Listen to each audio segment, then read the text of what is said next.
Pues fíjate que no tenía yo en mi cabeza que tenía que presentar a Cristina, pero vamos, que no tengo ningún inconveniente, todo lo contrario. Pues sí, porque es que mi vida va como va y mi agenda es un Tetris, pero que no tengo ningún inconveniente porque además presentar a Cristina es siempre un enorme placer.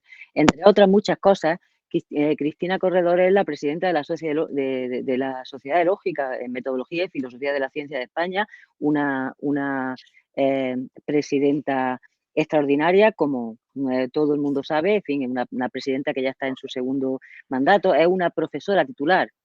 Es profesora titular de Filosofía del Lenguaje y una profesora titular con un amplísimo reconocimiento que tiene que ver, o sea, que digamos que está digamos, avalado por la cantidad de actividades que se le proponen como especialista en filosofía del lenguaje. Entre otras cosas, por ejemplo, participa en el Máster Interuniversitario de Lógica y Filosofía de la Ciencia y nosotros, tengo que decir que desde el punto de vista de la Universidad de Granada, la utilizamos continuamente para venir a todas nuestras tesis porque nos parece una persona de una formación sólida y de una inteligencia especialmente atractiva para estas cuestiones. Además, es una especialista en pragmática, que es el tipo de cosas a las que se dedica en el máster y el tipo de cosas que tienen que ver con la charla que nos va a dar hoy. Con lo cual, yo estoy más que encantada y además muy honrada de ser la persona encargada, aunque no lo tenía en mi cabeza, de presentar a mi querida compañera y amiga Cristina Corredor. Con lo cual, pues nada, Cristina, cuando tú quieras. Vale, muchísimas gracias. Yo también tengo que empezar dándoos las gracias de corazón porque es un gran honor y un honor muy grato poder estar aquí presentando una charla y no voy a aburriros más de lo que puedo hacerlo con mi charla. Voy a intentar compartir la pantalla. Recuerdo y fue muy, muy tierno que Lilian en la conferencia anterior nos dijo, como excusándose, que ella creía que no era aburrida. Yo no estoy tan segura, perdonadme, de no ser aburrida, pero en lo que sí me esfuerzo mucho es en ser muy clara.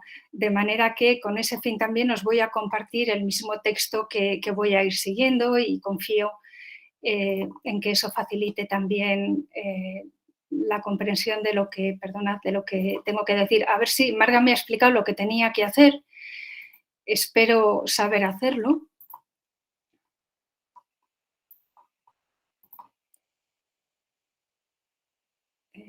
No sé si... Sí. Sí, sí. Vale. Estoy presentando para todos. Vale, pero no vais a poder leer nada con este tamaño, ¿verdad? Se lee Sí, perfectamente. sí, se lee muy bien. Lo leemos perfectamente. Se lee bien, estupendo. Pues entonces espero que podamos irlo siguiendo, ¿vale? Y voy a empezar con mi presentación. Imaginemos que alguien formula una acusación hacia otra persona o le dirige un reproche. Por ejemplo, le acuso de haber cometido un fraude o en otro contexto no me has avisado a tiempo. Podemos preguntarnos por el tipo de interacción que se establece de este modo. ¿Qué condiciones permiten entender estos actos de habla como una acusación o un reproche y no como, por ejemplo, una mera constatación de hechos? Las siguientes al menos parecen ser necesarias y particularmente significativas. ¿Bajo qué condiciones la hablante está autorizada a formular su acusación o su reproche y qué tipo de obligaciones o derechos pueden asignarse o reconocerse a su oyente cuando las condiciones anteriores se cumplen?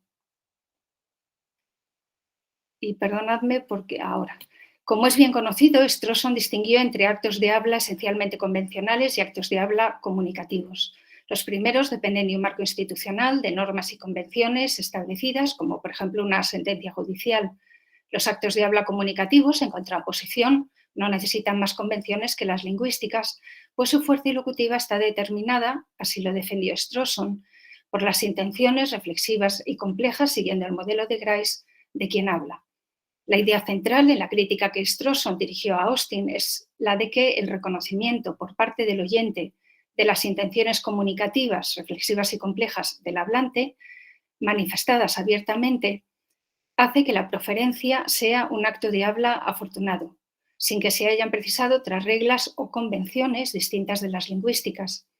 Bueno, tras el trabajo seminal de Strawson, otros autores han contribuido al desarrollo de este punto de vista. En esta presentación querría contribuir a la defensa de una aproximación social y normativa a los actos de habla, en tanto que locuciones, prestando atención en particular a las acusaciones y los reproches. Esta aproximación entiende que la fuerza pragmática de los actos de habla puede explicarse teniendo en cuenta cómo inciden en las posiciones normativas de las personas interlocutoras, sus obligaciones y responsabilidades, habilitaciones y derechos y otras posiciones análogas. En cuanto tal, esta aproximación se contrapone al enfoque introducido por Strawson en el ensayo sobre intención y convención en los actos de habla. Desde su publicación ha tenido lugar un continuado debate entre quienes apoyan ese enfoque y quienes aún se ascriben a las intenciones originalmente presentes en el ensayo de Austin de cómo hacer cosas con palabras. Perdonad.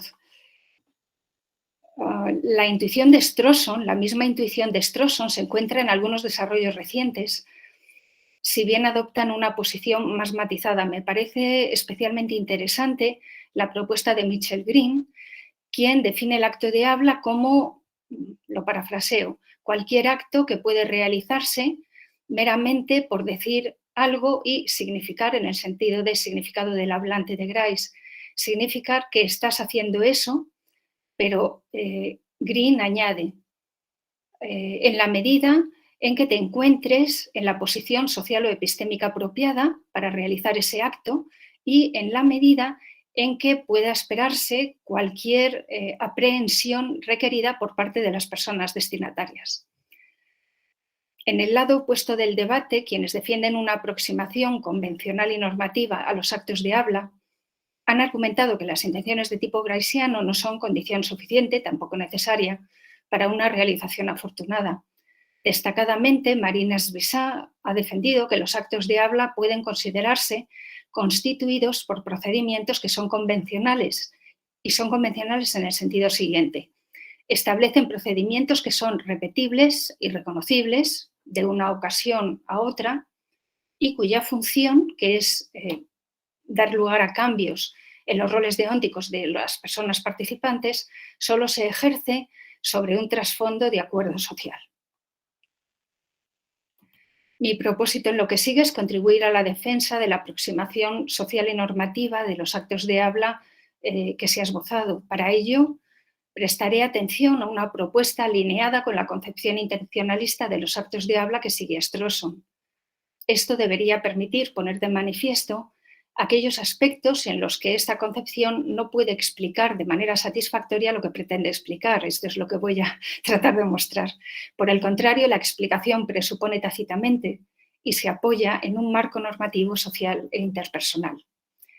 En un reciente artículo firmado por Fred Kaufel y Jane Goodwin, se defiende lo que llaman una concepción pragmática de los actos ilocutivos. Hay que decir, tengo que aclarar que este artículo es un artículo atípico porque se ha publicado póstumamente después de la muerte de Fred Kaufel. Jane Goodwin lo que ha hecho muy generosamente es tomar el borrador ya muy elaborado de Kaufel y completarlo y aclararlo para que fuera un trabajo publicable. De acuerdo con esta concepción, esa concepción pragmática de los actos ilocutivos, estos actos pueden describirse conforme al modelo de Grice del significado del hablante y teniendo en cuenta las inferencias prácticas, lo llaman practical calculations, que quien habla anticipa que su oyente llevará a cabo, sin que de este modo se necesiten convenciones o reglas. La concepción pragmática que defiende se contrapone a la concepción que entiende que los actos de habla están constituidos por reglas y que Kaufel y Goodwin atribuyen a Austin y Searle. La superioridad de la concepción pragmática se pone de manifiesto para este autor y esta autora porque permite entender el origen de algunas de las responsabilidades en que incurren quienes hablan, así como el valor práctico de satisfacer esas responsabilidades. En particular, en el caso del acto de habla y de acusar, Kaufel y Goodwin defienden que hay dos condiciones necesarias y suficientes para su realización afortunada. En primer lugar, lo que llaman una accusation making statement, lo traduzco por una declaración acusadora, que exprese una valoración negativa por parte de quien acusa y, en segundo lugar, la intención con la que habla quien acusa y que consiste en tratar de asegurar determinadas respuestas por parte de la persona acusada. Estas respuestas, de acuerdo con la intención de quien habla, podrían ser bien admitir su culpa, bien intentar justificarse o bien excusarse o bien negar la acusación. La definición, el detalle de la definición que proponen es este. Quizá no sería necesario, puede parecer redundante, solo para ver con claridad su propuesta. Vamos a decir que un hablante S habrá acusado a otra parte, a una persona P, de hacer X si las siguientes condiciones se satisfacen. 1, S dice que P hizo X. 2, S implica que cree que fue incorrecto por parte de P hacer X.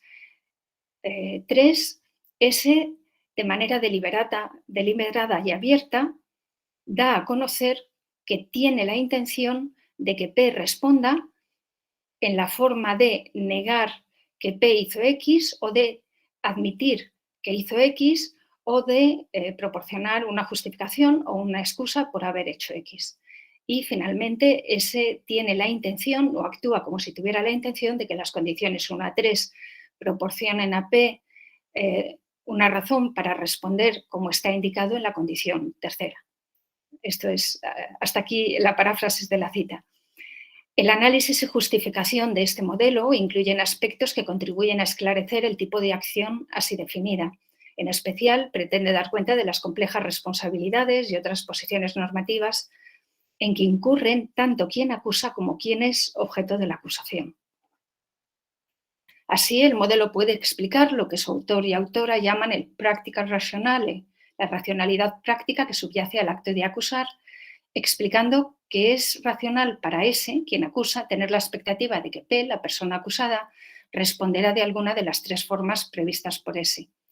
Para mostrar que esto es racional, toman como base el concepto de obligación elaborado por Warnock y argumentan que en general atribuimos a la persona responsable de haber causado algún daño u ofensa la obligación de rectificar el estado de cosas causado, en tanto en cuanto está razonablemente en sus manos hacerlo así. Su explicación, por tanto, permite concluir que las acusaciones están diseñadas para restituir el desequilibrio causado por el daño u ofensa y que es, por tanto, racional que la persona que hace la acusación crea que la persona acusada le debe una respuesta. Un segundo argumento a favor de la racionalidad práctica que posee la expectativa de quien acusa hace uso de la elaboración por parte de otro autor, otro filósofo, Stampy, de lo que es decir y querer decir algo con seriedad. Según este análisis, siempre que quien habla dice que P, incurre en una responsabilidad por haber hecho el esfuerzo de comunicar que P, lo que equivale a un esfuerzo comunicativo primario por inducir en la persona destinataria una determinada actitud, en este caso, creer que P. Stampy afirma que de esta forma, quien habla está dando garantía de una presunción de veracidad en respaldo de lo que dice. En el siguiente sentido, quien habla incurre en la responsabilidad de haber hecho un esfuerzo razonable por cerciorarse de que P. Importa observar que se trata de una responsabilidad autoimpuesta, una self-imposed responsibility. Aplicando este mismo análisis al caso particular de las acusaciones, Kaufel y Goodwin argumentan que siempre que quien habla formula la acusación de que P, incurre en una responsabilidad por haber hecho un esfuerzo razonable por cerciorarse de que P es verdadero. Y al incurrir en esa responsabilidad, proporciona a la persona acusada una razón para presumir que quien acusa ha hecho ese esfuerzo. Bueno, entrando ya en una discusión de este modelo, una primera distinción que parece imprescindible es la que se establece entre los contextos formales e institucionales, por un lado, y por otro, los contextos informales de habla. Es en estos segundos donde el análisis propuesto por la concepción pragmática parece aplicable. En los primeros, por ejemplo, ante un tribunal de justicia o durante una moción de censura ante un parlamento, como está teniendo lugar ahora, tanto las obligaciones y responsabilidades como las habilitaciones y derechos y otras posiciones normativas análogas de quien acusa y quien responde a la acusación están previamente reguladas y protocolarizadas. El propio procedimiento establece lo que cada parte interesada puede y debe hacer. Esto no significa que haya una distinción esencial entre ambos contextos, el formal institucional y el informal. A la intuición de Strawson, que establecía una demarcación estricta, cabe oponerle una intuición contrapuesta de tipo pragmático, la de que los contextos formales han protocolarizado e institucionalizado formas de interacción que estaban en lo esencial ya dadas con nuestras prácticas comunicativas. Bueno, esto es lo que yo voy a asumir en lo que sigue. Desde este punto de vista, analizar el acto de habla de acusar en contextos informales de habla puede ser esclarecedor para conocer la infraestructura normativa de las relaciones interpersonales y sociales que se articulan sobre esa base. En mi consideración, el modelo propuesto por Caufel y Goodwin está abierto a dos objeciones. La primera se refiere a la intención de quien habla de que su oyente debería dar determinadas respuestas. La segunda tiene que ver con la constatación de que el modelo no tiene en cuenta, en mi opinión, todas las formas en que su oyente puede responder de forma legítima a la acusación. Con respecto a lo primero y por claridad expositiva, cabe recordar que el modelo de Caufel y Goodwin incluye, entre las condiciones de realización afortunada del acto de habla de acusar, la de que quien acusa tenga la intención, cito, de asegurar determinadas respuestas comunicativas por parte de la persona acusada. Estas respuestas hemos dicho que son admitir la acusación, intentar justificar o excusar el hecho y tratar de negar la acusación. Importa observar que en cada uno de estos tres casos las respuestas conllevan que la persona acusada esté incurriendo en determinadas responsabilidades. Cabe objetar que la atribución de determinadas responsabilidades a la persona acusada no puede estar meramente basado en la intención de quien acusa. Con carácter más general, una responsabilidad u obligación no puede transferirse a la persona interlocutora únicamente en virtud de la intención de quien habla de que sea así. Una explicación alternativa es la que considera que las responsabilidades y obligaciones que se transfieren a la persona interlocutora forman parte de un patrón recurrente de interacción conocido y aceptado en el marco social e interpersonal de las personas interlocutoras. En tanto, ese patrón recurrente de interacción conlleva la atribución de responsabilidades, obligaciones, habilitaciones y derechos y otras posiciones normativas análogas, puede adquirir el carácter de un procedimiento regulado normativamente. Puede considerarse además convencional en el sentido antes visto, que esté en vigor y se mantenga depende de su reconocimiento y aceptación en el marco social o de relaciones interpersonales de que se trate. Tampoco parece suficiente, frente a lo que argumentan Caufel y Goodwin, a partir del trabajo de Stampy, que quien acusa incurra en una responsabilidad por la veracidad de lo que dice, meramente por el hecho de decirlo y de manifestar abiertamente esta asunción de responsabilidad. Del mero hecho de que quien habla haya dicho que la persona acusada cometió la ofensa o causó el daño, y del mero hecho de que tenga además la intención de que de ello se siga una presunción de veracidad, no se sigue que la persona acusada tenga una obligación de aceptar esa presunción y de responder como lo pretende quien acusa. Tampoco este hecho explica por completo que las posibles respuestas de la persona acusada sean las que se ha indicado. Para explicar estas posibles respuestas es preciso tener en cuenta que la interacción que se inicia y despliega a partir de la acusación ha de estar disponible y ser conocida para las personas interlocutoras, así como conocerse y estar aceptadas las distintas posibilidades de acción o de respuesta a que el acto de habla da lugar.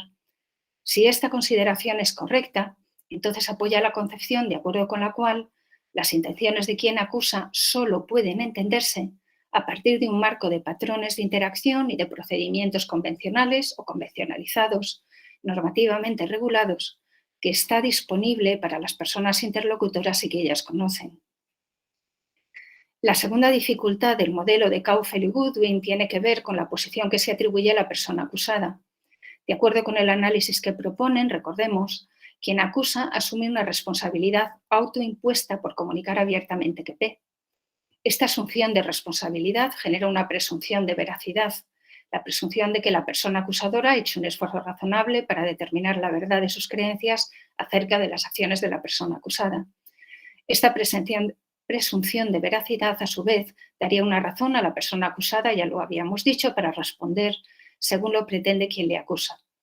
No obstante, cabe tener en cuenta un aspecto adicional de la interacción que se despliega con la acusación y que el modelo de Caufel y Goodwin tiende a pasar por alto. En el caso más general, la persona acusada no solo puede responder de alguna de las 3 formas ya enunciadas. Además de negar la acusación, puede requerir a quien acusa para que presente las pruebas o razones que podrían justificar esa acusación. De este modo, la pretensión de veracidad de quien acusa, si efectivamente está intencionalmente presente, queda cuestionada.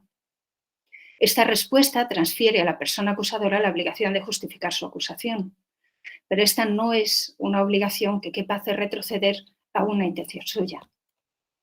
No sería razonable atribuir a quien acusa la intención de que la persona acusada cuestione la acusación, pidiendo alguna justificación que la respalde.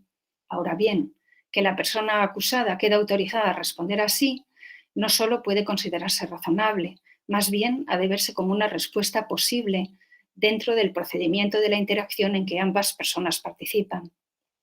En contra de lo que acabo de sugerir, aún podría objetarse lo siguiente, que el derecho reconocido en la interacción a la persona acusada para requerir pruebas o razones de la acusación debería verse como un efecto ulterior de tipo hiperlocutivo y no como una condición para la realización afortunada del acto de habla de acusar, que es de lo que estamos hablando. Puede responderse a esta potencial objeción observando lo siguiente.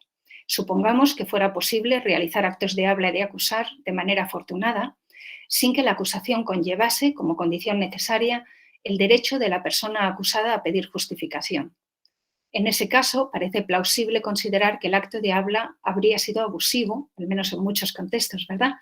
Y, por tanto, desafortunado en algún respecto en contra del supuesto. En cierto modo, esta consideración puede verse respaldada por la presunción de inocencia que está positivada en el derecho. En el derecho democrático. La verdad, las 2 objeciones que aquí se han presentado pretenden mostrar las dificultades en que incurre una concepción intencionalista como la del modelo estudiado e indirectamente y por contraposición prestar plausibilidad a la aproximación social y normativa que aquí se quiere defender. No obstante, aún no se ha ofrecido una caracterización más comprensiva y detallada que responda a ese enfoque. Para ello, y de forma aún muy provisional, podemos tratar de avanzar en un mejor conocimiento del tipo de acto de habla que es la acusación, analizando las posiciones normativas que articulan la interacción y constituyen así el acto de habla. Asimismo, será pertinente tener en cuenta algunos de los distintos subtipos que parecen pertenecer al mismo grupo, si es que es así. Aquí propongo considerar, junto al acto de habla y de acusar, el de reprochar. Con carácter muy general, en realidad tácitamente lo hemos estado ya asumiendo, acusar es atribuir a alguien algún daño u ofensa, alguna acción reprobable o ilegal. Reprochar es análogo a reconvenir, a atribuir una acción que se valora negativamente.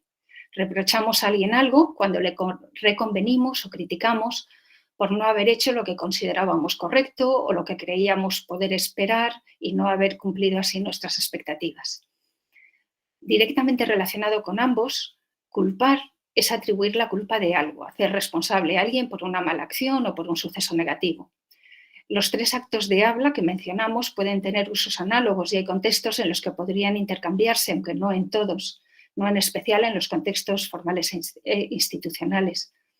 De manera muy intuitiva y preteórica, puede considerarse que culpar es más abarcador y está menos delimitado, en tanto parece que puede quedar subsumido tanto bajo la acusación como bajo el reproche. Centraremos la atención, por tanto, en estos 2 verbos realizativos y los correspondientes actos de habla, acusaciones y reproches. También, y para facilitar el análisis, supondremos un modelo simplificado formado por 2 personas interlocutoras, quien acusa o reprocha, y quien es objeto de la acusación o el reproche. Es evidente que las situaciones reales serán, por lo general, más complejas, pero un modelo simplificado puede ayudar después a analizar esas situaciones más complejas. Con el fin de establecer qué tipo de acto de habla permite categorizar a estos verbos, una guía, en mi opinión, siempre segura, es dirigir la consulta a Austin. En cómo hacer cosas con palabras, solo se mencionan las acusaciones una vez, como ejemplo de contextos en los cuales se hace usos de actos de habla ejercitativos y en líneas con otros como rights and claims, como derechos y reclamaciones. Desde luego no es la única obra de Austin en la que él se ocupa de estos temas. Hay un par de ensayos suyos que serían pertinentes. Uno lleva por título Excusas, precisamente, y otro es 3 modos de derramar tinta. Sin embargo, aquí tampoco aparece tratado de manera explícita ni el acto de habla de acusar ni el acto de habla de reprochar. Y, de hecho, entiendo que en cómo hacer cosas con palabras es donde se da un tratamiento más sistemático y, sobre todo, donde se hace el esfuerzo de categorizar estos verbos perlocutivos y las correspondientes ilocuciones. Por eso lo voy a tomar como referencia. Es pertinente recordar que los actos de habla ejercitativos, decía que solo se mencionan las acusaciones una sola vez como ejemplo de contextos en los cuales se hace uso de actos de habla ejercitativos. Es pertinente recordar que los actos de habla ejercitativos son aquellos que consisten en el ejercicio de algún derecho, poder o influencia y también en abogar por ellos. Además, y siguiendo aquí el modelo de Marina Svisal, a la que ya me he referido, presuponen que quien habla tiene la autoridad o autorización apropiadas para emitir ese ejercitativo, para realizarlo. Y podemos añadir, conforme a la aproximación social y normativa que aquí se está defendiendo, en el caso particular de la acusación puede decirse que hay 2 condiciones adicionales, efectivamente, para su realización afortunada. El acto de habla transfiere a la persona acusada la responsabilidad u obligación de responder por lo que ha hecho, ya sea aceptando, excusando o justificando su acción, o bien le autoriza a cuestionar la acusación, negándola y, en su caso, pidiendo pruebas o razones que la respalden. El verbo blame, que el diccionario de Cambridge traduce por culpar, también por responsabilizar, y que en algunos contextos entiendo que podría traducirse también por reprochar, aparece en cambio mencionado varias veces por Austin en cómo hacer cosas con palabras. Resulta extraño que, sin embargo, no se incluya blame en la lista de los ejercitativos, si bien se incluye en una lista de verbos que son ambivalentes, que son híbridos. Pues aparece agrupado con algunos que tienen rasgos de los judicativos al atribuir una responsabilidad o una culpa y rasgos de los comportamentivos. Son comportamentivos aquellos que ponen de manifiesto una determinada emoción o actitud que convencionalmente se consideran una respuesta o reacción apropiadas ante un determinado estado de cosas. Y le cito, le parafraseo, perdón. En un sentido de blame, que es equivalente a considerar responsable, to blame es un judicativo, pero en otro sentido es adoptar una actitud hacia una persona y es, por tanto, un comportamentivo. De aquí parece seguirse que algunos usos de blame son judicativos, mientras que otros son cercanos a los comportamentivos. Sin embargo, en otro punto, Austin se refiere al uso non-exercitive, no ejercitativo, de blame, lo que inevitablemente presupone que hay también un uso ejercitativo. Bueno, antes de valorar esto como una inconsistencia, y seguro que se lo podríamos reprochar a Austin, pero también cabría interpretar a su favor que blame puede tener en inglés todos esos usos diferentes.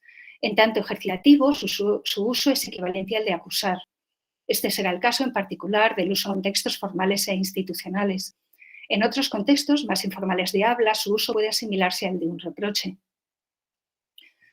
Extrañamente también reproach tampoco se menciona en la obra de Austin. Sin embargo, reprochar parece que tendría el doble carácter que ha atribuido algunos usos de blame. Por un lado, es un acto de habla judicativo, en tanto equivale a hacer responsable de algo a la persona imputada. Y es también un acto de habla comportamentivo, en tanto manifiesta explícitamente una actitud o una emoción que han de poder considerarse apropiadas para que el acto de habla no resulte desafortunado. Que una misma proferencia puede realizar 2 o más ilocuciones distintas es algo aceptado en el marco de la teoría de actos de habla, no puedo entrar en ello. Reprochar pertenecería así al mismo grupo de verbos que, como blame y también aprobar o desaprobar, son mencionados por Austin, tienen usos no ejercitativos con un doble carácter judicativo y comportamentivo. Cabe preguntar entonces cuáles son las responsabilidades y obligaciones, habilitaciones y derechos, etcétera, que corresponde asociar en estos casos. En una primera aproximación incompleta puede concluirse que el reproche tiene un en efecto un doble carácter. Es un acto de habla adjudicativo por medio del cual quien habla atribuye una responsabilidad a la persona interlocutora que podría ser de distintos tipos, referir a consecuencias en el mundo social o bien en el mundo de relaciones interpersonales y admite grados. En estos dos casos, quien habla se hace a su vez responsable de que el reproche sea, respectivamente, verdadero o correcto. Además, en tanto manifiesta una actitud de censura o una emoción negativa, la persona que reprocha queda sujeta a una exigencia de sinceridad en relación con esa emoción o actitud. Y asimismo se hace responsable de que su acto de habla haya sido apropiado en ese contexto. Podría además considerarse a la persona responsable de que su conducta posterior sea consistente. Yo no le puedo decir a mi pareja, no deberías fumar o ya estás otra vez fumando, y al rato ponerme yo a fumar. ¿Vale? Este sería la inconsistente. En ambos casos, el reproche transfiere a la persona interlocutora algunas obligaciones y responsabilidades. De respuesta, ofrecer reparación y algunos derechos o habilitaciones, rechazar o cuestionar el reproche, pedir justificación. En todos los casos, un efecto común de los actos de habla que hemos estado considerando, acusar, culpar, reprochar, es el de que afectan negativamente a las relaciones interpersonales o sociales de las personas interlocutoras. El acto de habla pone de manifiesto la presencia de un daño, una ofensa, o bien una expectativa frustrada, una decepción o una pérdida de confianza, etc. Para restaurar las relaciones dañadas o afectadas, las personas interlocutoras pueden disponer de procesos y procedimientos de reparación. En contextos formales e institucionales hay procedimientos regulados de reparación del daño o la ofensa. En contextos legales, de manera arquetípica, forman parte del derecho positivo que se aplica en los tribunales de justicia. En los contextos informales de habla y acción, también hay otros procesos informales de reparación que están orientados a restituir las relaciones sociales o interpersonales que se han visto interrumpidas. Una vía de investigación que parece que permitiría avanzar en el análisis de los actos de habla aquí estudiados es considerar esos procesos de reparación en los que la persona interlocutora toma en consideración la atribución de responsabilidad que se le ha hecho, al menos parcialmente o en el grado, y ofrece una respuesta que permita restaurar la interacción. Es de esperar que esta investigación contribuya al análisis incluso sobre el tipo de responsabilidades y obligaciones, habilitaciones y derechos que han constituido el acto de habla y se ponen en ejercicio en este proceso. Y entro ya en la última parte breve de mi presentación. Reparar no es primariamente una acción que pueda hacerse corresponder con un acto ilocutivo. Reparar no es una ilocución. Sin embargo, podemos utilizar una familia de verbos y expresiones realizativas que permitirían hacer la acción explícita. Destacadamente nos excusamos, por ejemplo, diciendo lo siento. También negociamos compensaciones y ofrecemos desagravio. Por ejemplo, lo siento, no volverá a pasar, o siento haber olvidado tu turno, estarás en primer lugar la próxima vez. Y también justificamos la acción con la expectativa de que la persona interlocutora pueda reconocer y aceptar nuestras razones. Pero excusarse y ofrecer desagravio u ofrecer justificación no son las únicas formas en que se da un proceso de reparación. La reparación ha sido estudiada. Podemos hablar de reparación, al menos en este contexto es pertinente hacerlo en dos sentidos diferentes. La reparación ha sido estudiada en relación con los problemas de comunicación para hacer referencia a los esfuerzos que hacen las personas interlocutoras por restablecer la interacción comunicativa en casos en los que esa comunicación se ve interrumpida o cuando sospechan que algo va mal para el entendimiento mutuo y también en casos de malentendido. Esta investigación ha sido llevada de manera destacada en el marco de una disciplina que se conoce como análisis de la conversación.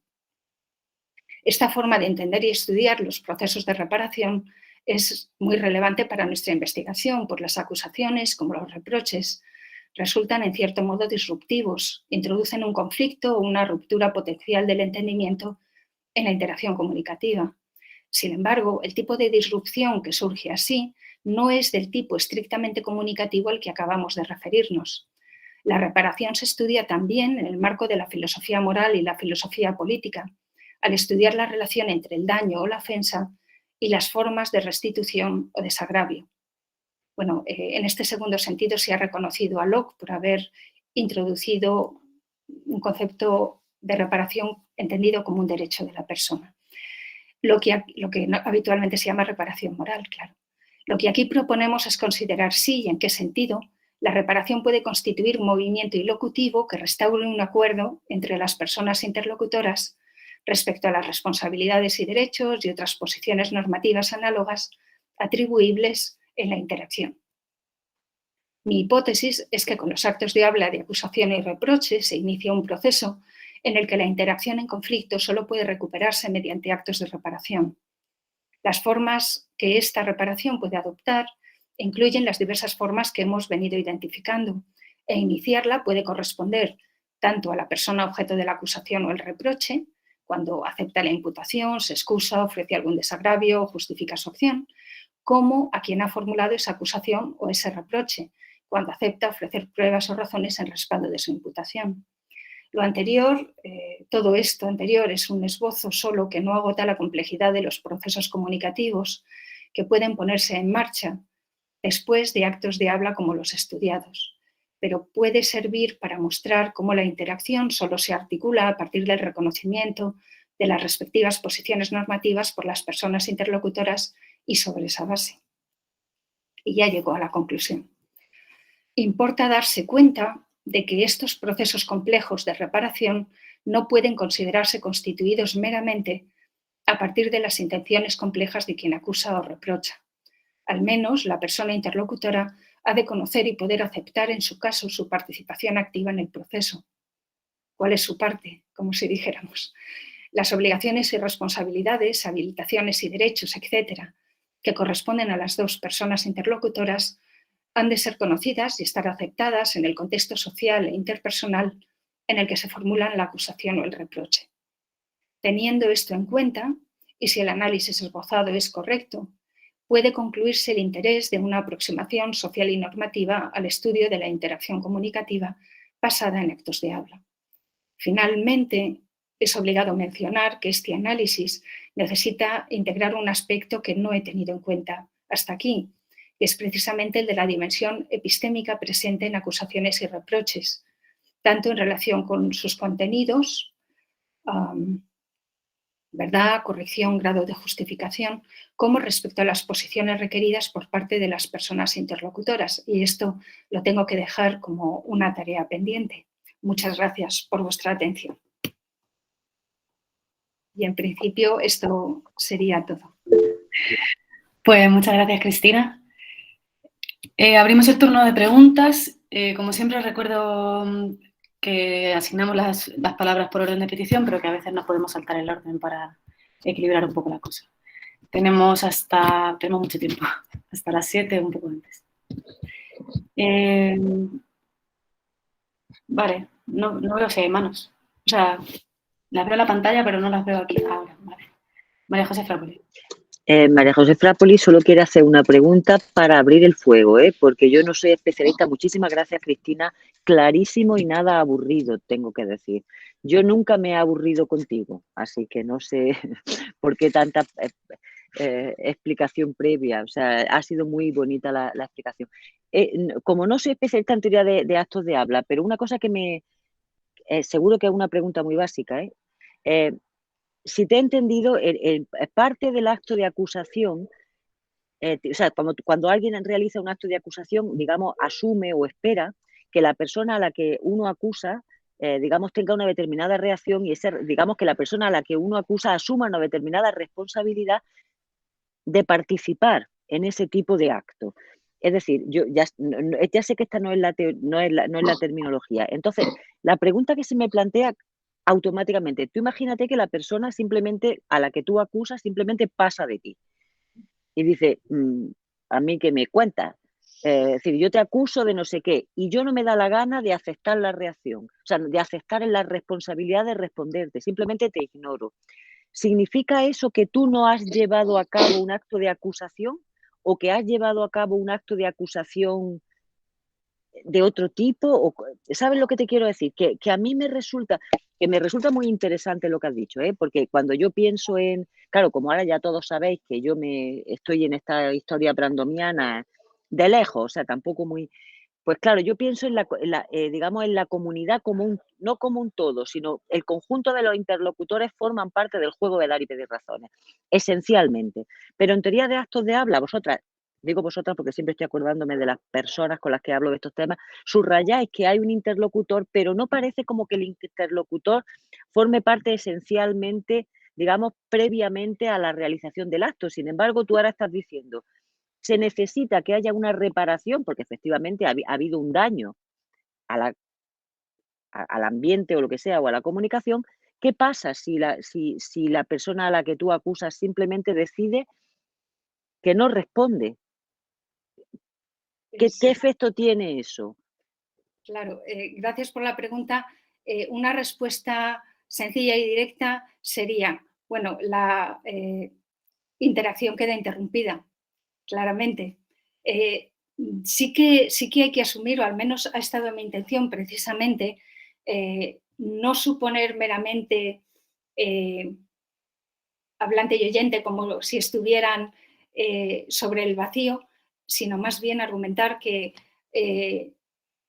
aquellos movimientos de habla que pueden llevar a cabo están de alguna manera dados, proceden de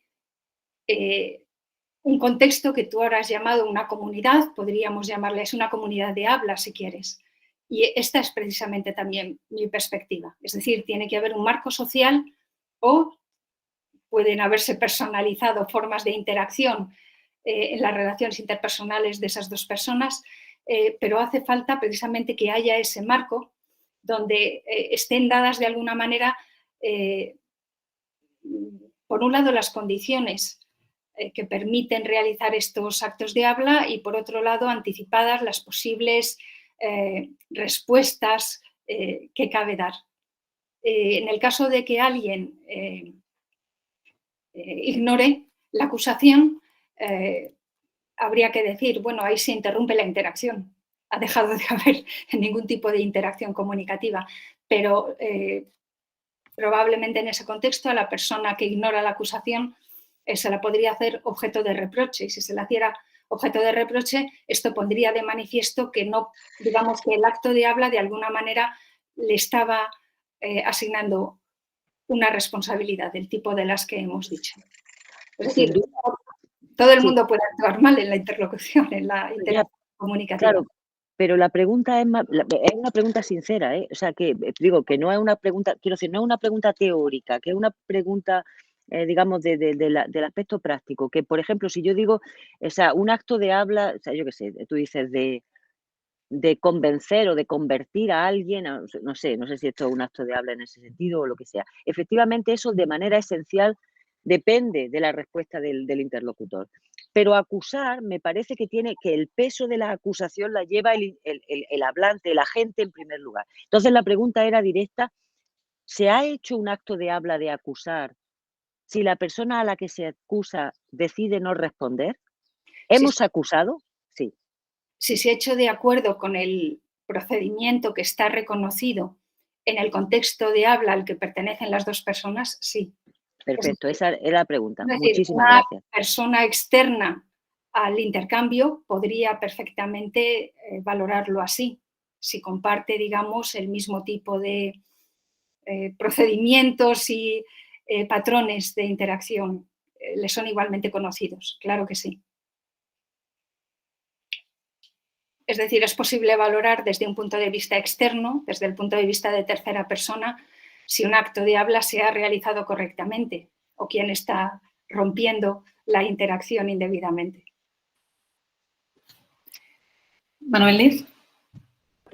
Gracias. Y gracias a ti, Cristina, por la charla que ha sido muy clara, muy interesante y a mí me hacía pensar en un matiz que tiene en algún sentido que ver con lo que se estaba hablando, y se trata de lo siguiente, que a diferencia de los reproches, las acusaciones suelen ser hechas delante de un público, o sea, hay un tribunal, entonces es un acto de habla que involucra a más actores, además del que acusa y del que es acusado, hay más actores que intervienen, y esto pues no lo veía yo reflejado en los análisis de lo que son las acusaciones, y si lo hacemos intervenir, pues surgen nuevas cosas, como por ejemplo que deberíamos dar sentido a la idea, a la noción de que son posibles falsas acusaciones, o sea, de que son acusaciones aunque sean falsas. Y entonces yo creo que lo que permite la existencia de las falsas acusaciones es la existencia de un público, de un tribunal que admita la acusación, aunque haya por parte del que acusa una mala intención, y por parte del que es acusado, pues un no reconocimiento de la acusación. Pero en todas las acusaciones, no sé, desde de la Santa Inquisición a las que se producen en los juicios políticos, son acusaciones reales que existen, y aunque sean falsas las pruebas, las intenciones no son. Entonces, yo creo que con los reproches ocurre otra cosa. Son actos de habla más privados. O sea, intervienen fácilmente dos personas, pero las acusaciones es que normalmente requieren un público o un tribunal o algo así. ¿Y por qué no? O sea, no te lo digo a ti, digo también en el modelo que has utilizado, ¿por qué no se hace intervenir este elemento? Sí, esta observación me parece muy acertada y sin duda valdría la pena tenerlo en cuenta. Seguramente yo me he preguntado y no me he atrevido a sacarlo aquí porque he pensado que era la típica cuestión que a mí me puede interesar pero que resultaría enormemente aburrida, pero ahora ya me das pie a hacerlo.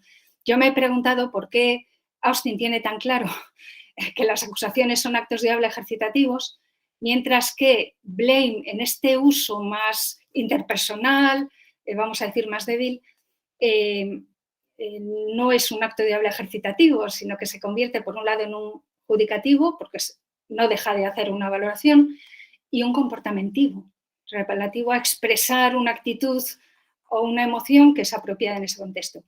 Y la respuesta que he encontrado es precisamente que Austin está pensando en las acusaciones fundamentalmente situadas en contextos de habla formales, institucionales. Y acusar equivale a ejercer en unos casos, en muchos casos, un derecho y en otros muchos un poder. Habría que examinar cada contexto, ¿verdad? Mientras que no es el caso así en los reproches. Entonces, la observación que haces me parece acertada. Por otro lado, respecto a las falsas acusaciones, me parece muy importante también tenerlo en cuenta. Yo lo que diría ahora es que son equivalentes a las promesas insinceras. Es decir, son actos de habla que pueden realizarse, no son vacíos, pueden tener el efecto ilocutivo que está previsto por el procedimiento, por el patrón de la interacción, aunque son actos de habla abusivos. Es decir, una acusación falsa es un abuso, pero puede ser aceptada como acusación. Por eso, precisamente, después se podría imputar a quien la ha hecho. Entonces, sí me parece muy interesante lo que has tenido en cuenta, o sea, lo que has hecho que tuviéramos en cuenta, y de lo que no estaría tan segura es de que todos los casos, aunque es verdad que ese es el caso arquetípico de acusación, no estoy segura de que en todos los casos se pueda ver así. Es verdad que, quiero decir, no creo que en todos los casos, incluso en una interlocución entre dos personas, todos los casos en los que se le atribuye a la otra persona, se le imputa, voy a decir así en general, haber causado un daño u ofensa, se debe hablar de reproche. Depende de la gravedad del daño o de la ofensa. No estoy segura de esto, ¿vale? Pero acepto y me parece acertado que el caso arquetípico es como tú has dicho, y creo que la respuesta en relación con las acusaciones falsas sería esta, al igual que las promesas insinceras son abusos, pero no actos de vacíos. Es verdad, esto que estás diciendo sí que es así, sí. Gracias, Cristina. Gracias. Jaime Rojo. Buenas tardes. Cuando hablamos en materia penal de reproche, inmediatamente pensamos en el juicio de reproche que se hace a nivel del antijuicio, de la culpabilidad. Entonces, yo te propondría que a lo mejor hablásemos de imputación de conductas, a lo mejor, y las podemos calificar imputación de conductas ilícitas, porque el reproche nos podría llevar a una pequeña confusión en el ámbito penal.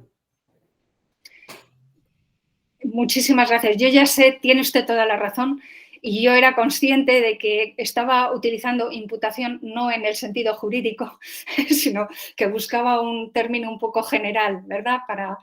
Pero tiene usted toda la razón y le agradezco que lo observe porque tendré mucho más cuidado en emplear el término de manera más precisa. Gracias. María José Alcaraz. Sí, muchas gracias, Cristina. Ha sido muy claro y la verdad es que me ha gustado mucho. Yo te quería hacer una pregunta sobre los compromisos del que realiza el acto de habla de acusar, porque has mencionado algunos, por ejemplo, pues que esté dispuesto, ¿no?, a dar evidencia de su acusación, que sea sincero, etcétera, ¿no?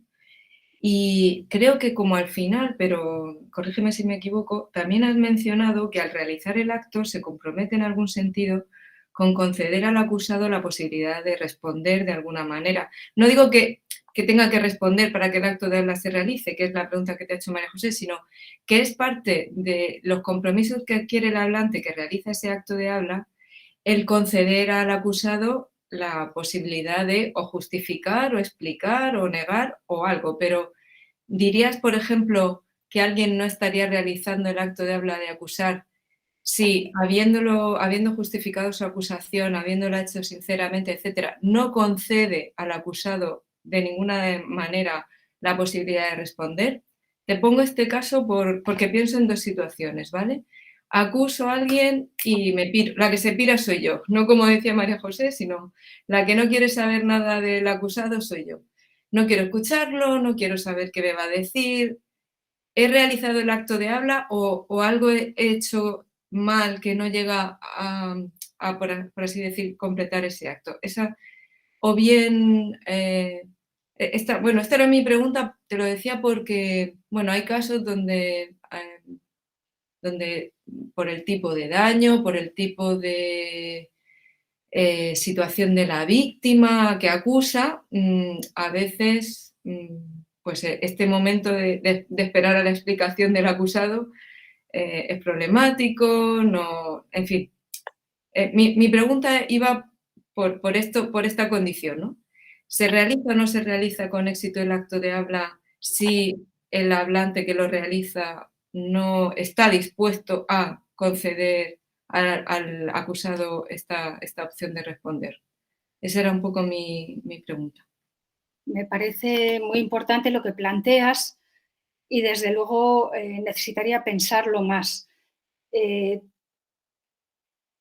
principio, yo entiendo que esa es una de las finalidades de las instituciones de justicia.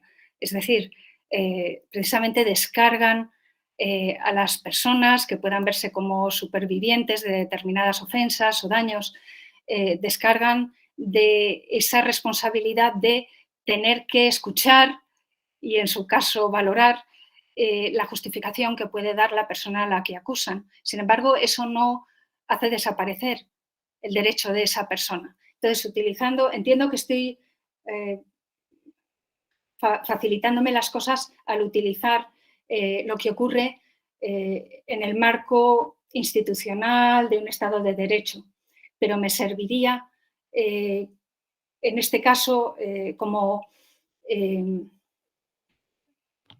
digamos, un modelo que buscar en la interlocución más personal, más interpersonal, ¿de acuerdo? O sea, lo que mi intuición me dice es que tienes toda la razón, pero que al mismo tiempo, si se formula una acusación y no se está dispuesto o dispuesta a esperar algún tipo de justificación, algún tipo de explicación, el acto de habla no acaba de realizarse de una manera satisfactoria, de una manera afortunada.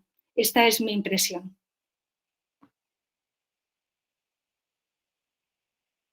Pero lo que planteas es muy importante y te lo agradezco. De nuevo, Martí. Gracias, Cristina.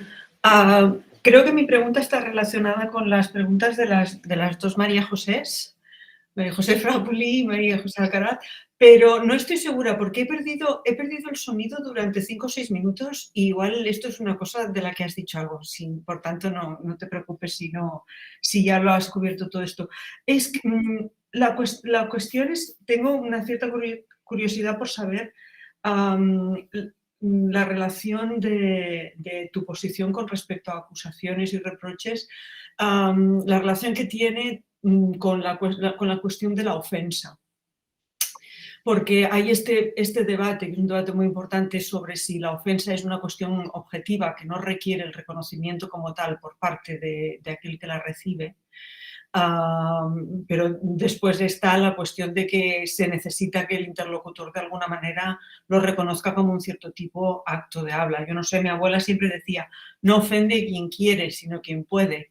Y entonces esto, por lo visto, la idea es que ya quizá tenía una concepción muy interactiva de estas cosas. Pero si has dicho alguna cosa ya, no te preocupes, era no solo por curiosidad, para saber cómo lo relacionabas con este debate. Sí, yo, muchas gracias, Genoveva, no lo he abordado de una manera explícita y creo que tienes toda la razón y que tu abuela tenía toda la razón. Es decir, la ofensa es algo objetivo, yo la entiendo como algo objetivo. No es lo mismo, bueno, es una distinción, seguramente en algún caso la conocéis, una distinción interesante que introduzco Christopher Home, entre, ofender, bueno, denigrar o minusvalorar a alguien y, en su caso, ofender entendido como una vivencia subjetiva. En todo caso, lo que importa es la distinción que entiendo que tú estás marcando entre una ofensa o un daño que puedan valorarse como algo que ha ocurrido objetivamente en el mundo y la vivencia subjetiva que se pueda tener de ello. En este caso está claro que en los contextos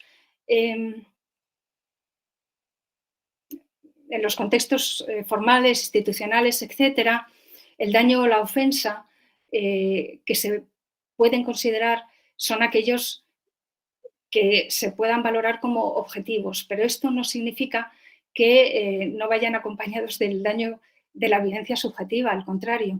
Es decir, la vivencia subjetiva puede estar respaldando que ese daño o esa ofensa se consideren objetivamente un hecho que ha tenido lugar. Esto es lo que yo entiendo. No creo que el análisis en términos de actos de habla pueda ser tan fino como para establecer esta distinción. Sí creo que va ligada a la distinción entre acusar y reprochar, precisamente. En general, los reproches tienen que ver más con expectativas que no se ven cumplidas y las acusaciones van a tener que ver con un daño o una ofensa que se puede valorar objetivamente o que se puede considerar como un hecho que ha tenido lugar en el mundo social o en el mundo de relaciones interpersonales. Entonces, creo que una posibilidad sería situarlo en este terreno, pero en todo caso, para contestar directamente, yo sí diría que el daño o la ofensa pueden y deben tratarse como hechos que ocurren en el mundo social y en el mundo interpersonal, sin excluir, claro, esto no excluye que ese concepto objetivado tenga en cuenta, incorpore el daño vivido subjetivamente, claro, no podría ser de otro modo. Pero no sé si he logrado contestar más o menos. Paulino Colani.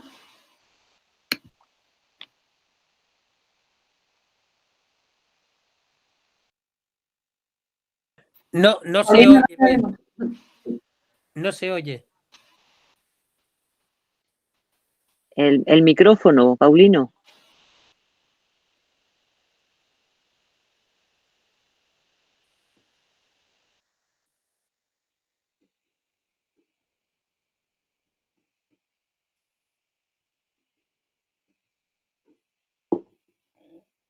Pone que vuelve en un instante, quizás ya nos pasará al siguiente.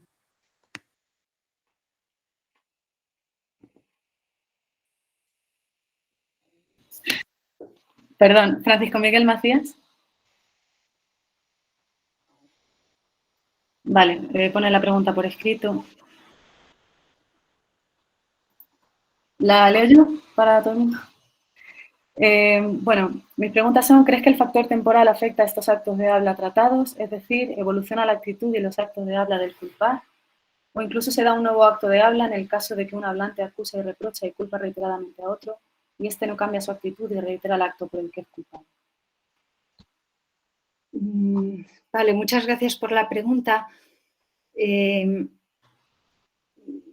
Esto ya se refiere, digamos, a un fragmento más extenso de la interacción que tiene que ver no solo con lo que se ha dicho, sino con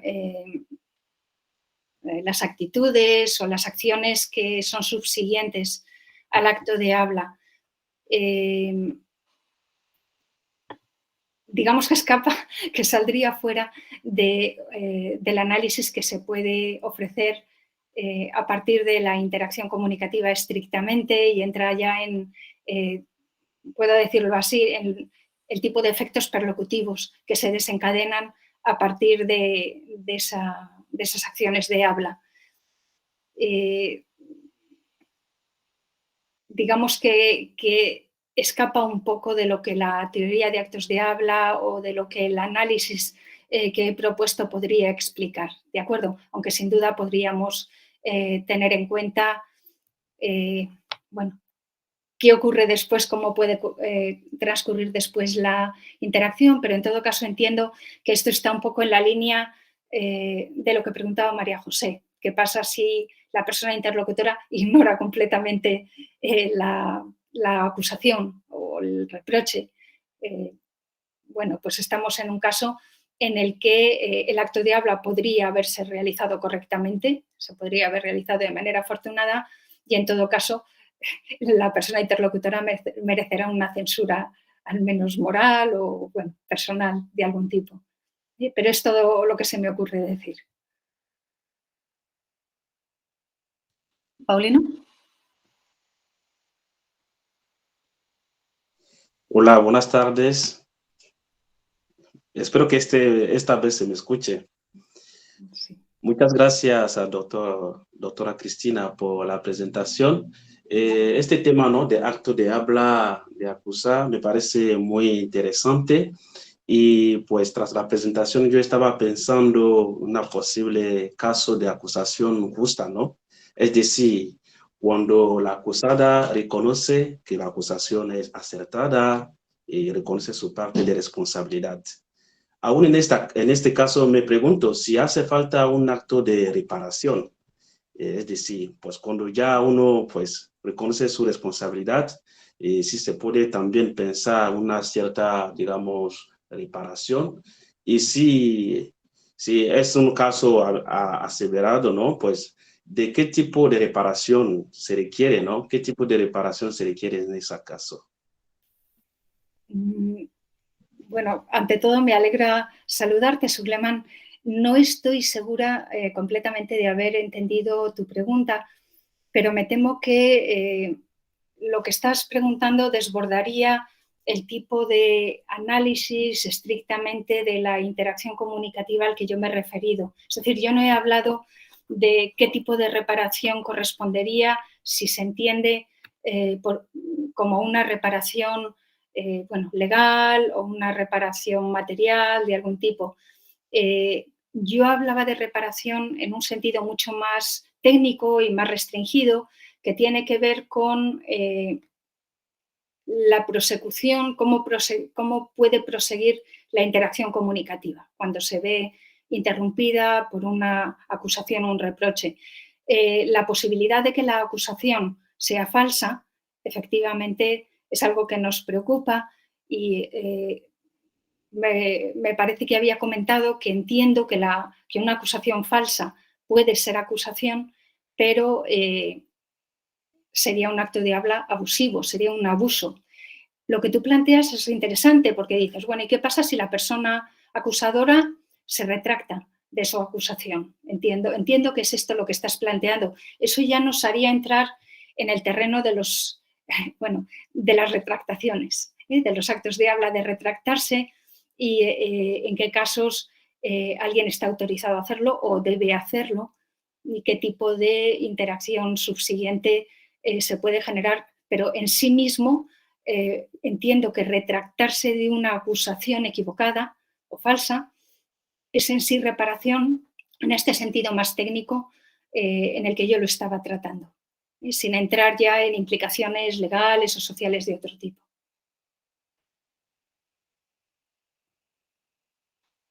Amalia Aro. Bueno, Cristina, muchas gracias por la charla. Mi pregunta es una pregunta un poco, bueno, una pregunta de aclaración, porque si lo he entendido bien, creo que en la caracterización que ha hecho juega un papel la noción de convención y no recuerdo, o no sé si ha mencionado la noción de patrones de interacción y solo quería saber si la manera en la que lo entiende es la manera en la que lo hace Vitek, por ejemplo, o si... Sí, muchas gracias, Amalia. Sí, sí, te agradezco la pregunta y también son cuestiones técnicas en las que no me he atrevido a entrar. No asumiría completamente la propuesta de Vitek, porque Vitek más bien lo que hace es explicar cómo se generan patrones de interacción, que los hay, digamos que es algo que en general aceptaríamos con un amplio consenso, ¿verdad?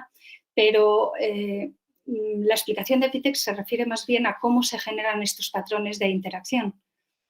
Y no estoy completamente convencida de que la explicación que él ofrece sea completamente satisfactoria. Entonces, no la haría mía en absoluto, pero sí hago mío porque entiendo que es algo, menos comprometido y mucho más fácil de adoptar que en nuestras interacciones sociales y personales se generan o están dadas ya determinadas formas de interacción que podemos ver como patrones que pueden repetirse, que se conocen, y cuando estos patrones se conocen y se aceptan, al menos de una manera tácita, es decir, cuando se adoptan y las personas nos comunicamos o interaccionamos de acuerdo con ellos, entonces pueden elevarse a la categoría de procedimientos convencionales. Entendiendo por convención, si quieres he citado a Svisa, pues entendiendo por convención esto, un patrón que está aceptado, que es conocido y que modula, que articula el modo en que nos comunicamos y el modo en que interactuamos comunicativamente. Esta sería, es una idea, intento, digamos, descargarla, asumir un concepto mínimo, si quieres, de patrón de interacción sin asumir el tipo de explicación que ha procurado Vitek, que está muy elaborado y es muy interesante, pero que no me acaba de convencer. Esta es la cuestión.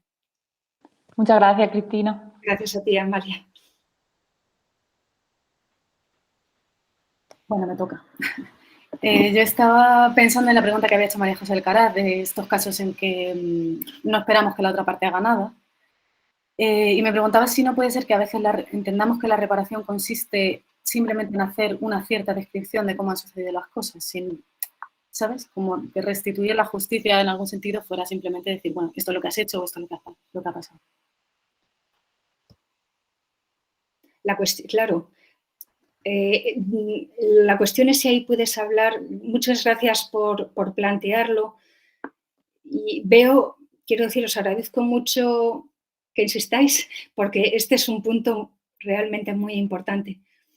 La cuestión es si aquí podrías decir que ha habido reparación. Fíjate que de lo que estamos hablando es de hay una acusación, de momento alguien acusa a otra persona de algo proporciona las razones en las que se basa esa acusación. Entiendo que es lo que estás planteando. Proporciona datos, pruebas, razones, además de formular la acusación. Pero en cualquier caso, no parece que pueda hablarse aquí de reparación. Otra cosa distinta es que, situándonos de nuevo en un marco social o institucional, esta acusación pueda encontrar una respuesta de aceptación, de reconocimiento por parte de las instituciones o por parte del entorno social.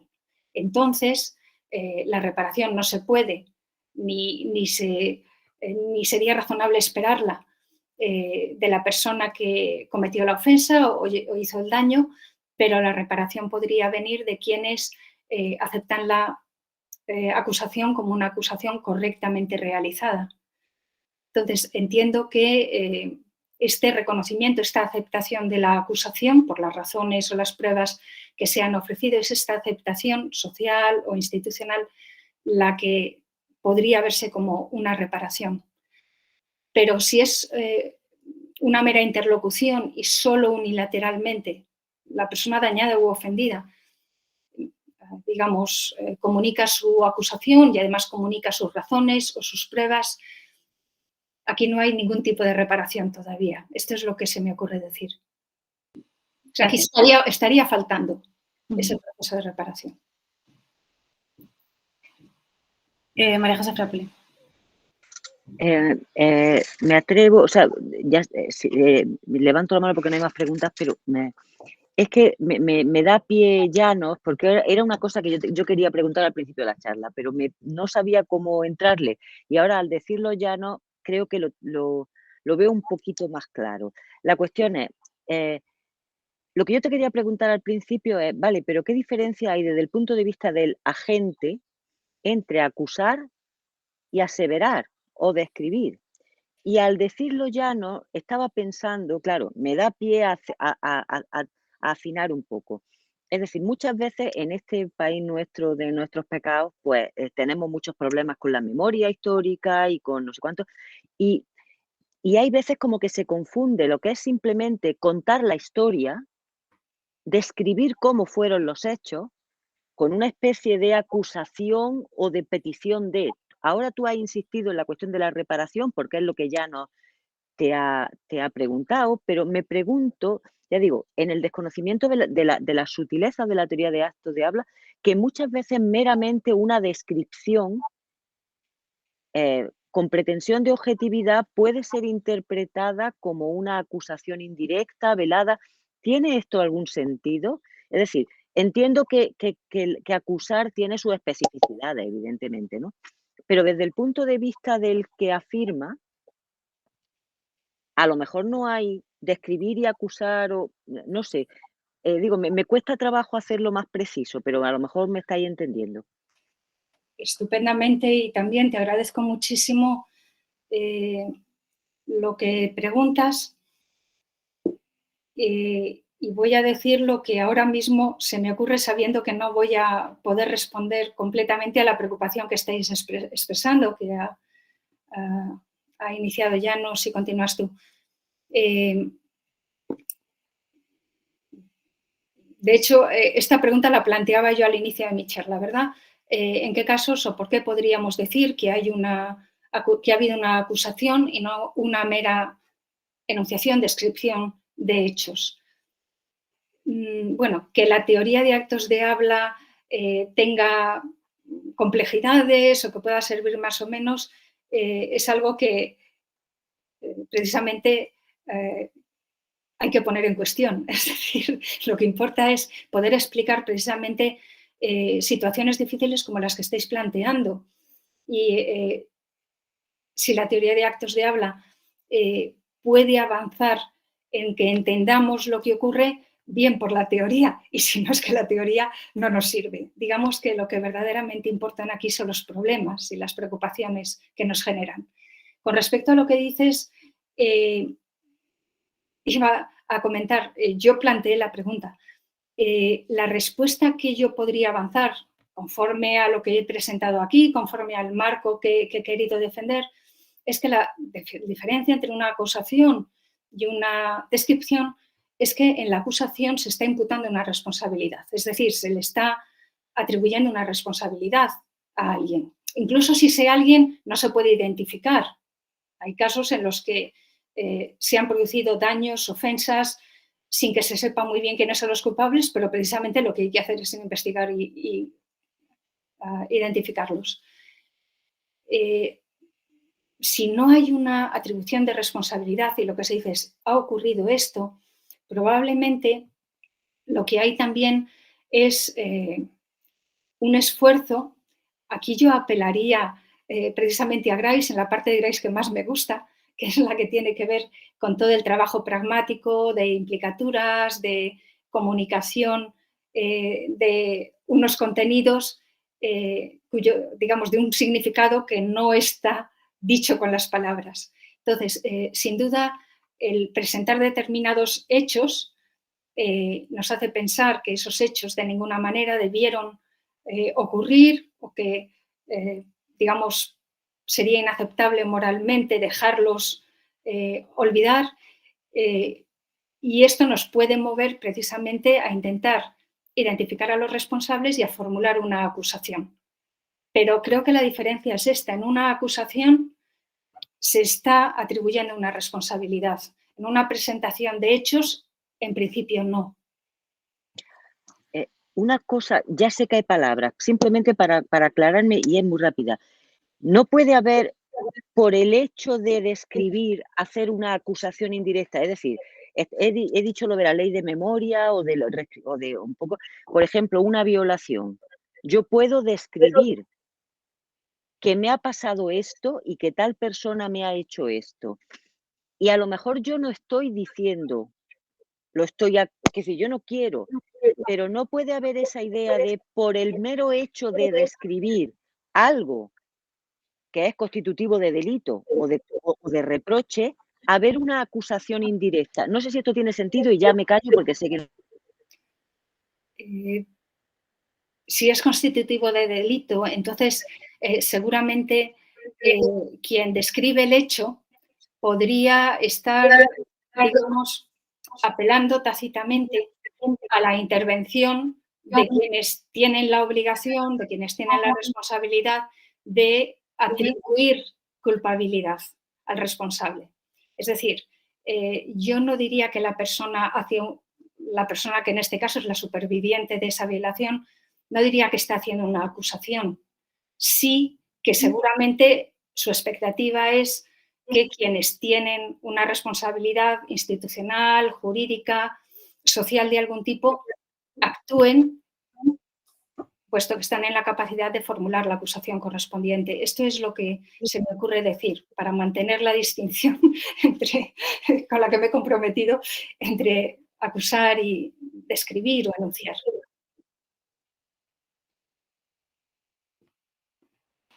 María José Alcaraz. Ay, pensaba que estaba Carlos. Antes de... Se me va la mano todo el rato, no sé por qué. Si quieres hablar, como yo ya he hablado antes. Carlos, es que tienes Sí. el micrófono abierto. Tengo el micrófono abierto, sí, ¿no? Se baja la mano cuando uno tiene el micrófono abierto. Sí, lo tenía abierto, no entiendo por qué, se escapa. Pero ¿me estáis oyendo? ¿Me oís? Sí. Vale, gracias, perdona, no sé, que algo le pasa al bicho. Bueno, me ha encantado Cristina y no tendría nada en absoluto que objetar, sino de suscribir y lo estaba aplicando a otros contextos en los que yo he trabajado y funciona muy bien, ¿no? Pero tenía el problema que, tal como he entendido la pregunta de María José y las que han seguido después, de que quizá en efecto no podemos dejar de lado algunas cosas de Grice y en concreto el problema de las condiciones gamma y de la intención, ¿no? Porque cabía la posibilidad de decir, yo estoy acusándole a mi pareja de algo, pero no estoy acusándole de nada, porque lo que estoy haciendo es romper la relación. Es decir, cabe la posibilidad de que utilice el acto de habla, que formalmente puede ser de blaming o de lo que fuera, o de reproche o de lo que sea, pero para hacer otra cosa, ¿no? Y entonces, claro, definir qué puede ser esa otra cosa, pues tendría que o seguir después en la vida a ver qué ha pasado o tratar de entender ese acto de habla pues cargado de una determinada intención que a lo mejor no es de carácter explícito, ¿no? Es decir, cabe la posibilidad que formalmente haya actos de blaming que cumplan las condiciones normativas que tú has dicho, que incluso suscriban la autoridad de las partes correspondientes, etcétera, pero que sean otro tipo de actos de habla, ¿no? Y entonces, claro, el proceso comunicativo se tendría que entender, pregunto, no se me ocurre, ¿no? Pues en términos de esa cosa tan fishy, tan escurridiza, que es el proceso de la intención, ¿no? Pero no sé si lo ves así o no. Vale, muchas No sé si el GRAE, si quiere recuperar la noción de intención. Es la pregunta teórica. Sí, serían dos aspectos. Por un lado, la situación que planteas, que es como la vida misma, ¿verdad? Yo te culpo de esto porque lo que quiero es provocar esta reacción y que ocurra esto otro. Esto no excluye que ese primer acto de habla de culpar no pueda analizarse en los términos en los que lo hemos planteado. Y seguramente, y esta es la parte de Grice, que no solo, digamos, he dicho que me gusta más, pero además la considero fundamental para explicar también procesos de interacción comunicativa, además seguramente va a activar determinadas inferencias por parte de la persona interlocutora para encaminar a ese resultado que la primera persona quería. Es decir, no está excluido que realizar un determinado acto de habla no pueda dar lugar a procesos inferenciales. Claro que da lugar a procesos inferenciales que llevan a otro tipo de conclusiones, etc. Es decir, en esto te daría totalmente la razón. Otra cosa es lo que planteas respecto a la necesidad de reintroducir la intención. Desde luego yo no quiero tampoco parafrasear a Wittgenstein con esto de parecería como si quisiéramos negar los estados y procesos mentales, que de ninguna manera querríamos. Bueno, claro que tenemos intenciones y claro que entran en juego en nuestra interacción, pero aquí me parece más iluminador la propuesta de Austin. Perdonad que vuelva a él, y en este caso sí que me tengo que referir a los dos ensayos que he citado sin entrar en ellos, 3 maneras de derramar tinta y excusas, porque es precisamente aquí donde Austin plantea primero una especie de investigación que él mismo no se toma en serio respecto a si podemos atribuir responsabilidad a alguien ligándolo a la intención de esa persona de cometer un determinado acto. Y llega a la conclusión de que más bien procedemos a la inversa, es decir, atribuimos una intención o estamos autorizados a atribuir una intención cuando consideramos a esa persona responsable de una determinada acción. Este es el enfoque que a mí me parece que puede ayudar más, sobre todo si queremos entender la interacción comunicativa en términos sociales y en términos de relaciones interpersonales. No vemos nuestras intenciones, pero sí que sabemos si a alguien se le puede considerar responsable por algo o si tiene derecho a algo, y si no lo sabemos, lo podemos argumentar. Es decir, podemos dar razones por las cuales deberían tenerse en cuenta determinadas cosas. Esto es lo que me parece más, que ayuda más, vamos a decir, a entender la interacción comunicativa. Gracias. Claudia Picazo. Gracias. Bueno, antes de nada quería agradecerle a Cristina que nos haya dado la oportunidad de pensar sobre estos temas. Me ha gustado mucho la charla. Y yo quería volver al tema del acto de habla de acusar y su relación con la reparación. Tengo que decir que al final de tu charla, Cristina, ha habido unos minutos que me he perdido por un problema que he tenido en casa, y entonces no sé si quizá ha habido algo por ahí de lo que voy a decir que puede ser que hayas mencionado algo relacionado. Pero quería volver a la pregunta de Llanos de la relación entre la acusación y la reparación. En tu respuesta has dicho que acusar no es, acusar de por sí no es reparar, y yo en eso estoy de acuerdo. Y en esto acusar se distinguiría de otros actos de habla, como por ejemplo la retractación, que parece que si ya alguien al retractarse de algo que ha dicho, simplemente por el hecho de retractarse, estaría reparando un daño, ¿no? Entonces, digamos que la retractación tendría esta función que podemos llamar incluso ética, que en la acusación falta. Pero aún así lo que te quería preguntar es que me parece que, aunque es cierto que tomada aisladamente la acusación no te da una reparación, quizás sí podríamos ver la reparación como el efecto de un acto de habla más complejo, del que acusar formaría parte. Quiero decir, es verdad que solamente por acusar a alguien no estamos reparando nada, pero estamos empezando una interacción que sí va a tener un efecto reparador. Entonces, por ejemplo, si yo públicamente acuso a alguien de algún daño que ha cometido, ya hay, como decías antes, cierto reconocimiento de mi acusación y supongamos que esta interacción se completa con un reconocimiento por parte de esa persona a la que estoy acusando del daño e incluso pues, que pida perdón o que se retracte o algo de este estilo. Entonces, para estos casos, ¿no crees que podríamos hablar de la reparación como el efecto de un acto de habla complejo en el que la acusación es una parte, más que decir, bueno, la reparación solamente tiene que ver con la última parte en la que pide perdón o se retracta? A mí mi impresión aquí sería que es que la reparación es algo más amplio y que quizá en algunos casos va muy ligada a un acto de habla aislado, pero en otros tiene que ver más con una interacción un poco más compleja, diría, o más extensa en el tiempo. Claro, lo que dices me parece acertado y está totalmente en línea con lo que yo he querido presentar. Yo no hablaría, sin embargo, de un acto de habla más complejo. Desde luego la interacción sí, porque la interacción se desarrolla en el tiempo y supone probablemente que tomen parte en ella hablante y oyente, o en casos más complejos hemos hecho ya entrar en juego a, digamos, oyentes externos o alguien que ocupe una posición de tercera persona. En el análisis de la conversación, que he mencionado un poquito de pasada al presentar una noción de reparación, se suele plantear que digamos, la unidad de interacción comunicativa más básica consta de 3 turnos.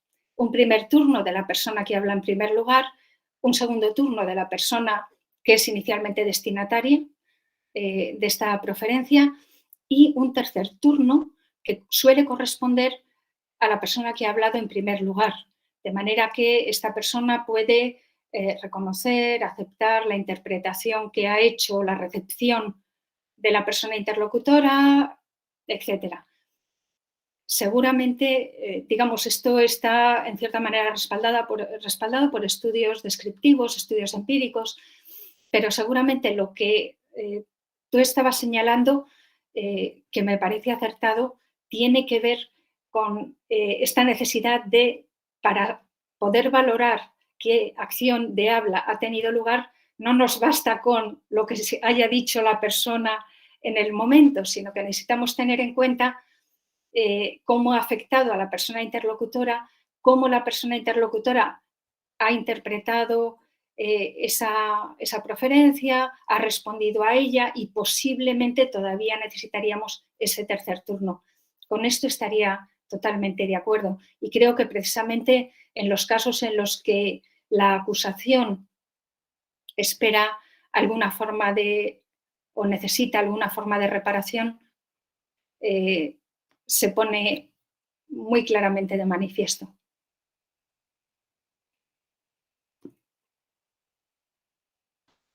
María José Alcaraz. Sí, perdonad que igual vuelvo un poco sobre lo que te comentaba antes, pero quizá lo estoy pensando de otra manera, a ver, no sé, cómo lo verías, ¿no? Por algunas cosas que han salido después, que ha comentado Llanos, luego María José también, y era esta idea de que en el acto de habla de acusar, y estaba pensando en otros muchos, tú has mencionado reprochar, culpabilizar, pero incluso pedir perdón, ¿vale? En una serie de actos de habla que van dirigidos a alguien muy concreto, no es solamente que pido perdón así al aire. Bueno, puede haber casos en los que se hace así un poco más en general, pero estoy pensando cuando le pido perdón a alguien, cuando acuso a alguien, cuando reprocho algo a alguien, ¿no? En estos casos donde el propio contexto me da claramente quién es mi interlocutor y qué es lo que estoy haciendo con mis palabras con respecto a ese interlocutor, sí, en esos casos, no cuando hablo en general, sino en esos casos sí que entonces habría que asumir esto que te comentaba de que es parte del acto el que se compromete el hablante con el dejar que el otro responda, o al menos no sé cómo decirlo, ¿no? Que el interpelado tiene que... Es parte de lo que estoy haciendo el decirle, venga, y ahora, ¿me perdonas o no me perdonas? ¿Reconoces tu culpa o no la reconoces? Pero es parte de lo que estoy haciendo el poner al otro en esa situación. No sé si lo estoy diciendo muy bien. Sí, no, perfectamente. Y además creo que no entra en conflicto, sino todo lo contrario, que la intuición se corresponde con lo que yo he intentado defender, he intentado presentar.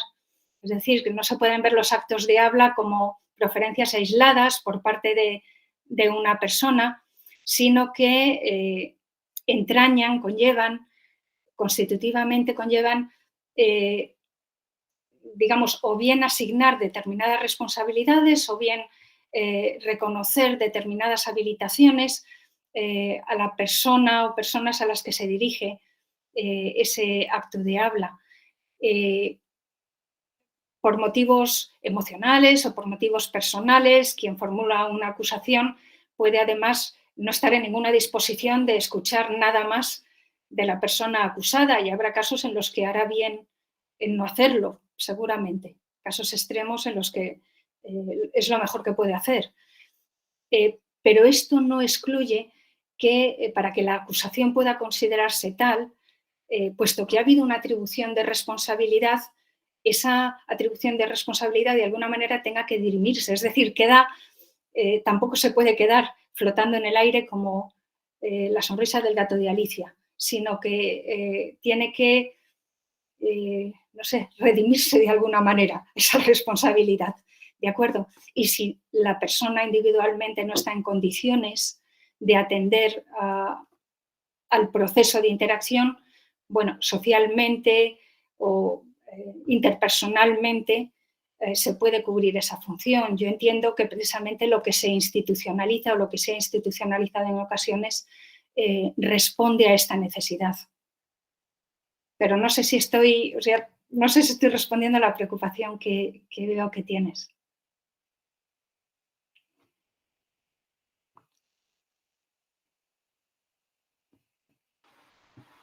Tenemos tiempo para algunas preguntas más, si alguien se anima.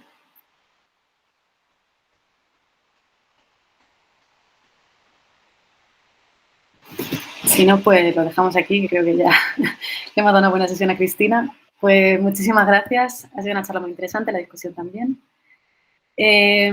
Os recuerdo que Enrique Aranda levanta la mano, no sé si por accidente. Vale, pues nada, tendremos la próxima sesión el día 18 de abril con Paloma Atencia y ya está. Muchas gracias a todo el mundo. Vale, me gustaría volver a deciros que muchísimas gracias por esta oportunidad de hablar aquí. Me siento muy honrada y me he sentido muy bien acompañada y os agradezco especialmente vuestras preguntas, porque son preguntas que me obligan a pensar, pero también que me hacen ver que, bueno, que tenemos una buena conexión. Así que muchas gracias. Muchísimas gracias, Cristina. Gracias, Cristina. Besito. Gracias. Gracias. Adiós. Hasta luego.